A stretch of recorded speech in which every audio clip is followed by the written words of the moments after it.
Hello friends, welcome to Aishu life style. இன்றைக்கி Sunday, அதுவுமா எங்கள் வீட்டில் நல்ல ஒரு சம்பவம் ஆயிடுச்சுங்க. ட்ரைனேஜில் தண்ணி போகாமல் ஒரு காவா தண்ணி மாரி வந்து ஃபுல்லாக பாத்ரூம் ஃபுல்லாக கெலிஜ் ஆயிடுச்சுங்க. நான் அப்போ தான் காலையில் தூங்கி ஏஞ்சேன். பெரிய பொண்ணு குளிக்க போனால், அம்மா தண்ணியே போகலாமா அப்படின்னு சொல்லிட்டு சொன்னான். சரின்ட்டு சின்னவளும், அம்மா வாஷ் பேஷன்லேருந்து காவா ஸ்மெல் வருதுமான்னு சொல்லிட்டு அவளும் சொன்னான்.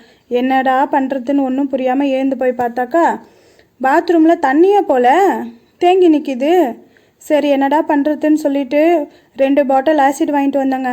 ஆசிட் வாங்கிட்டு வந்து வாஷ் பேஷனில் தாங்க ஊற்றுனேன். பாதி தான் ஊற்றுனேன். அதுக்குள்ளே பார்த்தீங்கன்னா பாத்ரூமில் இருந்து தண்ணி போகிற வழியாக அப்படியே சேராக காவா தண்ணி மாதிரி மேலே அப்படியே பொங்கி பொங்கி மேலே வந்துருச்சு.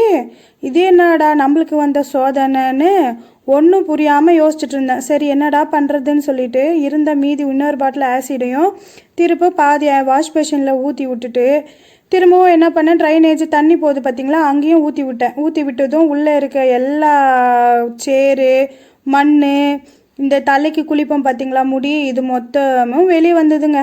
இங்கே பாருங்கள் எப்படி வந்து தேங்கியிருக்குன்னு.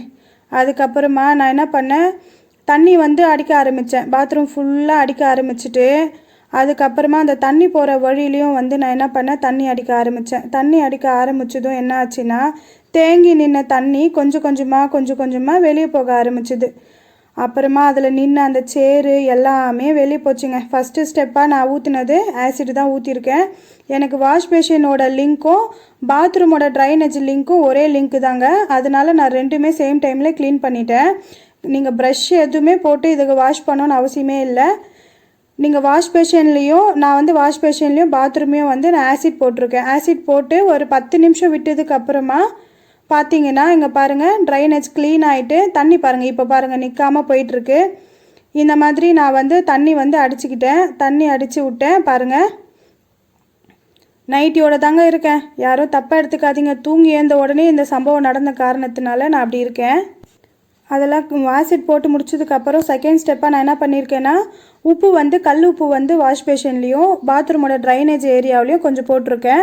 அதுக்கப்புறம் நம்ம இட்லிக்கு யூஸ் பண்ணுவோம் பார்த்தீங்களா சோட்டா உப்பு, சோட்டா மாவுன்னு சொல்லுவாங்க, அதுவும் நான் வந்து பாத்ரூமில் ட்ரைனேஜ்லேயும் வாஷ் பேஷன்லேயும் கொஞ்சம் போட்டிருக்கேன். பாத்ரூமை கொஞ்சம் அங்கங்கே தெளித்து விட்டுக்கிறேன். ஏன்னா ட்ரைனேஜ் க்ளீன் பண்ண மாதிரியும் இருக்கும், பாத்ரூம் க்ளீன் பண்ண மாதிரியும் இருக்கும். அதுக்கப்புறமா வந்து நம்ம துணி ஊற வைக்கிற பவுட்ரு இருக்குது பார்த்தீங்களா, எந்த பிராண்டாக இருந்தாலும் பரவாயில்ல, அந்த பவுட்ரு கொஞ்சம் எடுத்து வாஷ் பேஷனில் கொஞ்சம் கொட்டிக்கோங்க.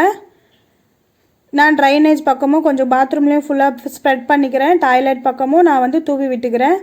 இதுக்கப்புறமா வந்து ஒரு 15 நிமிஷம் அது ஊறட்டும். நான் ஆல்ரெடி சுடு தண்ணி வந்து காய வச்சுருக்கேன். ஏன்னா இந்த ட்ரைனேஜுக்கும் வாஷ் பேஷனுக்கும் ஊற்றி விடுறதுக்காக. ஏன்னா அந்த பேட் ஸ்மெல்லாம் போகும், உள்ளே ஏதாவது குட்டி குட்டி பூச்சிங்க வந்து ஃபார்ம் ஆகிருந்தாலும் அதெல்லாம் செத்து ட்ரைனேஜ் வந்து நமக்கு கிளியர் ஆகிடும். அதனால நான் தண்ணி வந்து காய வச்சுருக்கேன். இப்போ தண்ணி வந்து காஞ்சிருச்சு. இப்போ நான் அதை எடுத்துகிட்டு போயிடுறேன். எடுத்துகிட்டு போயிட்டு நான் ஃபஸ்ட்டு பாத்ரூம்லேயும் வாஷ் பேஷன்லேயும் ஊற்றிக்கிறேன். சூடாக இருக்கும், அப்படியே எடுத்துகிட்டு போகாதீங்க. இது கொஞ்சம் பார்த்து ஹேண்டில் பண்ணுங்க ஃப்ரெண்ட்ஸ், கால் வழுக்க போகுது. இங்கே பாருங்கள் நான் பாத்ரூம் ஃபுல்லுமே ஊற்றிக்கிறேன். அந்த சுடு தண்ணியை வந்து நான் பாத்ரூம் ஃபுல்லுமே ஊற்றிட்டேன்.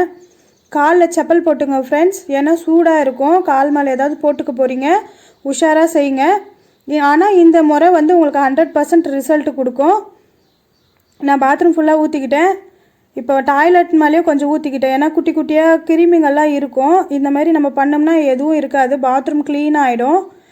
அதுக்கப்புறமா வந்து தண்ணி பாருங்கள், இங்கே பாருங்கள் எவ்வளோ வேகமாக போகுது பாருங்கள். இப்போ ஊற்றுனதுக்கப்புறமா அந்த உள்ளே இருந்து வெளியே வர அந்த கருப்பு கலரில் வர தண்ணி எதுவுமே வரல பாருங்கள். நான் இன்னொரு தண்ணியும் எடுத்துகிட்டு வந்துட்டேன்.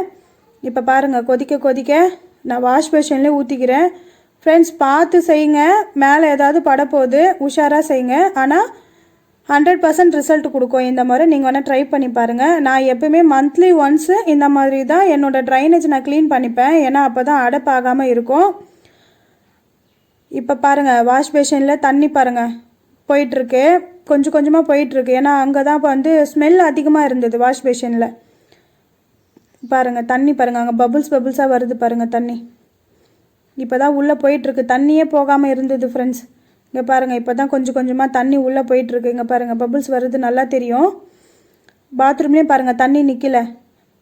மீதம் இருக்க தண்ணியும் நான் வந்து பாத்ரூம் ட்ரைனேஜ்லேயே ஊற்றிக்கிட்டேன். இங்கே பாருங்கள் தண்ணி பாருங்கள் இப்போ எவ்வளோ வேகமாக போயிடுச்சு. எந்த தண்ணியும் அங்கே நிற்கலை பாருங்கள் ஊற்றினோடனே வெளியே போயிடுச்சு பார்த்தீங்களா. இந்த மாதிரி தான் ஃப்ரெண்ட்ஸ் நான் வந்து மந்த்லி ஒன்ஸ் எங்களோட பாத்ரூமையும் நான் க்ளீன் பண்ணிவிடுவேன். ஏன்னா அந்த ட்ரைனேஜில் வந்து அழுக்கு சேரும். அது எல்லாமே வந்து நான் க்ளீன் பண்ணுவேன். குட்டி குட்டியாக புழுங்க பூச்சிங்க எல்லாமே அதுக்குள்ளே இருக்கும். இங்கே பாருங்கள் ஃபஸ்ட்டு எவ்வளோ கருப்பு கலரில் சேர் மாதிரி வெளியே வந்தது. இப்போ அந்த மாதிரி எதுவும் வரல பாருங்கள். இப்போ அந்த மாதிரி கருப்பு கலரில் வர தண்ணி வந்து நின்றுடுச்சு பாருங்கள். தண்ணி ஊற்றினோன்னே இவ்வளோ வேகமாக போயிடுச்சு பார்த்தீங்களா. நீங்கள் ப்ரஷ் வச்சு தேய்க்கணும், நீங்கள் வந்து மாங்குன்னு கழுவணும்னு எந்த அவசியமே கிடையாது ஃப்ரெண்ட்ஸ். இந்த 2 ஸ்டெப்பு. ஃபஸ்ட்டு ஸ்டெப் வந்து ஆசிட் ஊற்றுறது, 2வது ஸ்டெப் வந்து உப்பு சோட்டா மாவுலாம் போட்டு சுடு தண்ணி ஊற்றுறது. இந்த 2 ஸ்டெப் ஃபாலோ பண்ணிங்கனாலே போதும், உங்கள் பாத்ரூம் வந்து நீட்டாகிடும், க்ளீனாகவும் ஆகிடும். நான் இப்படி தான் ஃப்ரெண்ட்ஸ் நான் வந்து பாத்ரூம் வந்து க்ளீன் பண்ணுறது. அந்த ட்ரைனேஜ் அடிக்கடிக்கு இப்படி தான் ஃப்ரெண்ட்ஸ் ஆகிடும். ஏன்னா வந்து நம்ம குளிக்கும் போது நம்ம தலையிலேருந்து வரும் சின்ன சின்ன முடிங்க, அதுக்கப்புறமா வந்து சோப்பு தூளுங்க, இந்த மாதிரி ஏதாவது போயிட்டு டஸ்ட்டெல்லாம் வந்து உள்ளே ஃபார்ம் ஆகிடுச்சின்னா இந்த மாதிரி தான் ஃப்ரெண்ட்ஸ் வந்து நம்மளுக்கு ஸ்டக் ஆகிட்டு தண்ணி போகாமல். அதுக்கப்புறம் நான் என்ன பண்ணுறேன், நான் அதுக்கப்புறமா தண்ணியை வந்து நல்லா ஃபோர்ஸாக அடிச்சுக்கிறேன் ஃப்ரெண்ட்ஸ். பாத்ரூம் ஃபுல்லாக படுற மாதிரி நான் நல்லா தண்ணியை வந்து ஃபோர்ஸாக அடிச்சுக்கிறேன். பாத்ரூம் மேலே, சைடில், டாய்லெட் ஆண்ட, பாத்ரூம் ஃபுல்லாக வந்து நான் தண்ணியை வந்து ஃபோர்ஸாக அடிச்சுக்கிறேன். நான் ஆல்ரெடி வந்து எங்களோட ஓஸ் பைப்பில் வந்து நான் வந்து தண்ணி பைப்பில் வந்து சொருகி வச்சுருக்கேன். ஏன்னா அது வந்து வாஷிங் மிஷினோட பைப்பு, அதை வச்சுட்டு நான் வந்து க்ளீன் பண்ணிக்கிறேன். ஏன்னா எனக்கு அந்த பைப்பு லென்த்தாகவும் இருக்கும், பாத்ரூம் வந்து க்ளீன் பண்ணுறதுக்கு எனக்கு அது கொஞ்சம் யூஸ்ஃபுல்லாகவும் இருக்கும். நான் அதை வச்சு வந்து நாங்கள் பாருங்கள் தண்ணி நான் எப்படி கழுவுற தண்ணி கொஞ்சம் கூட நிற்கலை பாருங்கள், உடனே போயிட்டே இருக்குது. பாத்ரூமில் எங்கேயுமே வந்து தண்ணி ஸ்டெக் ஆகி நிற்கல ஃப்ரெண்ட்ஸ். நான் இங்கே பாருங்கள் எவ்வளோ தண்ணி ஊற்றிருக்கேன் பாருங்கள். கொஞ்சம் கூட தண்ணி வந்து பாத்ரூமில் நிற்கவே இல்லை. பாத்ரூமில் அந்த ட்ரைனேஜ் வந்து இப்போ அடைப்பு எல்லாம் சரியாயிடுச்சு. இங்கே பாருங்கள் எவ்வளோ க்ளீன் ஆகிடுச்சு. வாஷ் பேஷன்லேயும் பாருங்கள் தண்ணி நிற்கவே இல்லை, வாஷ் பேஷனும் க்ளீன் ஆகிடுச்சு. அந்த ஸ்மெல் எதுவுமே வரல. இந்த மாதிரி வந்து மந்த்லி ஒன்ஸ் உங்களோட பாத்ரூமை நீங்கள் வந்து க்ளீன் பண்ணிக்கோங்க. நீங்கள் வந்து ப்ரஷ் வச்சு தேய்க்கிறதுனால தேய்ச்சிக்கோங்க. நான் வந்து கொஞ்சம் ப்ரஷ் வச்சு தேய்ச்சிக்கிட்டேன், ஏன்னா எனக்கு அடைப்பு சரியாயிடுச்சு. இப்போ நான் ப்ரஷ் வச்சு கொஞ்சம் தேய்ச்சிக்கிட்டேன்னா எங்கள் பாத்ரூமும் கொஞ்சம் நீட் ஆகிடும்.